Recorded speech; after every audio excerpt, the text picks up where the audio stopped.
काही सकाळी पोटात आग पडली म्हणून मित्राला बोललो, "चल मिसळ खायला." तर साहेब आम्हाला गाडीवर बसून मिसळ खायला, तंदुरी मिसळ खायला घेऊन आले शेतकरी धाब्यावरती. इकडचे व्हिडिओ खूप बनवले आहेत, तुम्ही बघा माझ्या. "अरे थांब, थांब की लेका, मला व्हिडिओ काढायचा आहे, सगळे पाव खाल्ले याने." बापरे! म्हटलं थांब जरा चायचे ते फोटो व्हिडिओज काढूया. तर चायचे व्हिडिओ काढताना माझा मित्र हसायला लागला. ते वरची डेकोरेशन बघून मी पण थक्क झालो. अरे चिमण्यांची घरटे इकडे कुठे आले?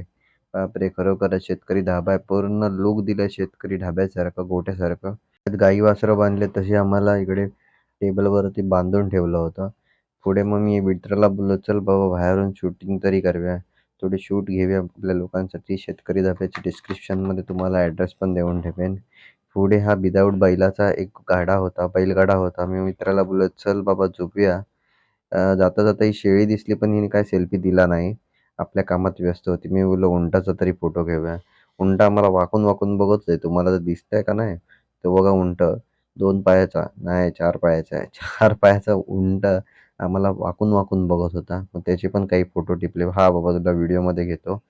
पुढे मग काय आम्ही दोघं मित्र बीचकडे निघालो. बीचला जाता त्याला बोललो, "तू पण ये रे बाबा व्हिडिओमध्ये, नाहीतर बायको माझ्यावरती डाऊट खाल." म्हणून त्याला पण नाईलाज व्हिडिओमध्ये घ्यावं लागलं. त्याचं लक्ष नव्हतं म्हणून एक छोटासा व्हिडिओ काढला. नंतर शिव्या घालेल. नंतर पुढे बोललो, "काहीतरी वेगळं दिसतंय." म्हणून बघायला गेलो, एक श्वान मेलेला पडलेल्या अवस्थेत होता. म्हणून अजून जवळून बघूया.